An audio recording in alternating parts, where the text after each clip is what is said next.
This program is brought to you in part by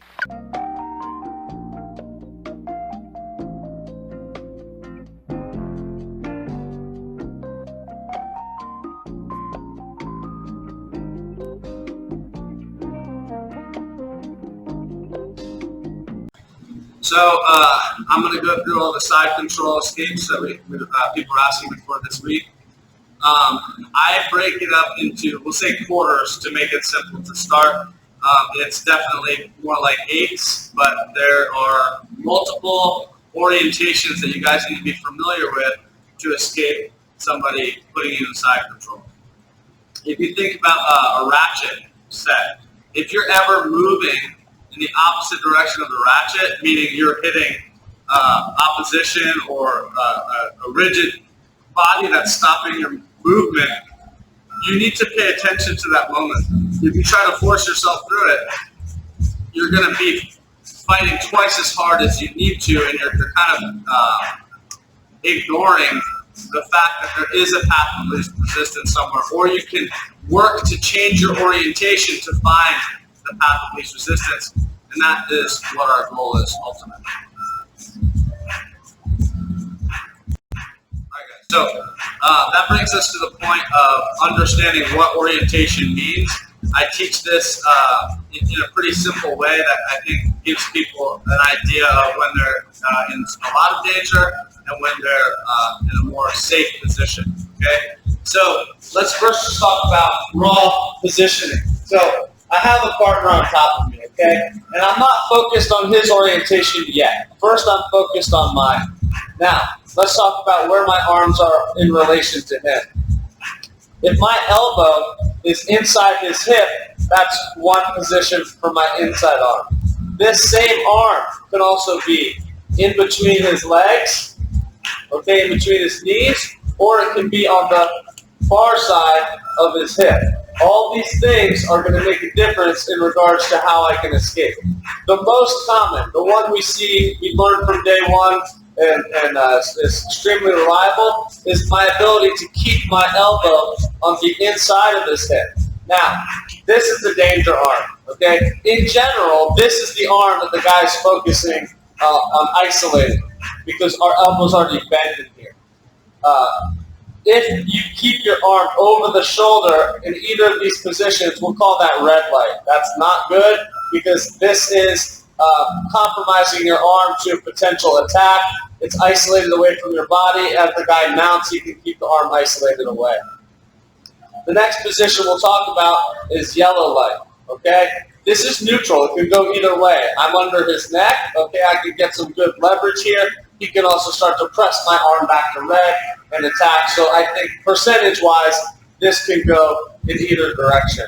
Yellow light, under the neck, all right? Now, the final position would be green light, obviously. And what I'm trying to do is I'm trying to pummel my arm into an underhook on the far side arm, or I'm trying to manipulate my arm behind his humerus on his arm, or against his back with my elbow over top, my hand on the delt, elbow over top of the arm, or I can be a little higher. And what this does is it offers me the ability to defend from certain strikes, and I can start to use my knees to isolate different things, okay? So that's just going to be arm positioning for the guy on bottom.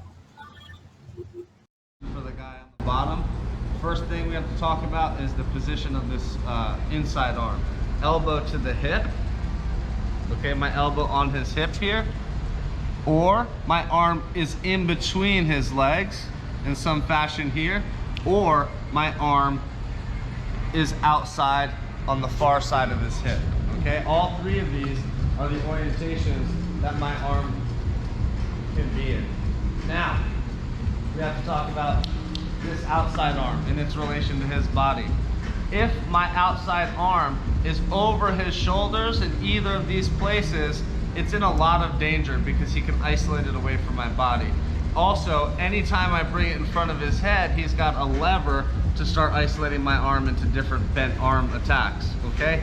Even bringing your wrist under here generates some danger because there's wrist locks available. So all these things are things that you have to pay attention to when you're stuck in this position. Now, to improve my position, right? We'll call these two red light and red light. If I'm able to get safely my forearm under his throat, we'll call this yellow light.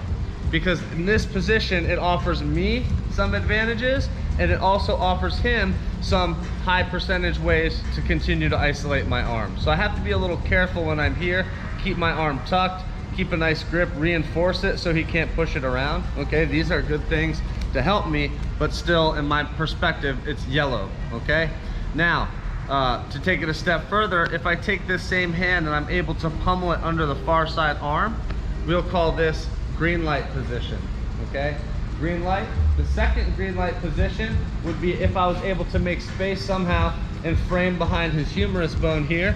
This could be a perspective of green light, or I can take my elbow on the outside of his arm, frame over the deltoid, reinforce and trap here. This would also be a green light position. So it's green light, yellow, red, red. So we talked about our orientation, red light, green light, yellow light, and in my relation to my partner. But he's got two arms and he can move them as well. So let's say if both arms are on one side of my body, this would be one orientation. If he takes his right hand and brings it to my right hip, this would be another orientation. Okay? If he put his arm back over here and he put his arm under my head, this is another orientation. If he puts both hands on one side of my body, that's another orientation. So as these things change, I have to be aware of where he is in relation to me. Otherwise, I'm going to be behind in my escape process. Okay? The last thing we're going to pay attention to isn't only the orientation of his arms, but the orientation of his hips. And there's three in particular that you need to be aware of, and it's just height. If Jimmy's knees are on the floor, he's got a decent center of gravity, but I have an ability to make space. If he lifts his hips up into the air, takes his knees off the floor, hips in the air, walk your feet to my shoulders.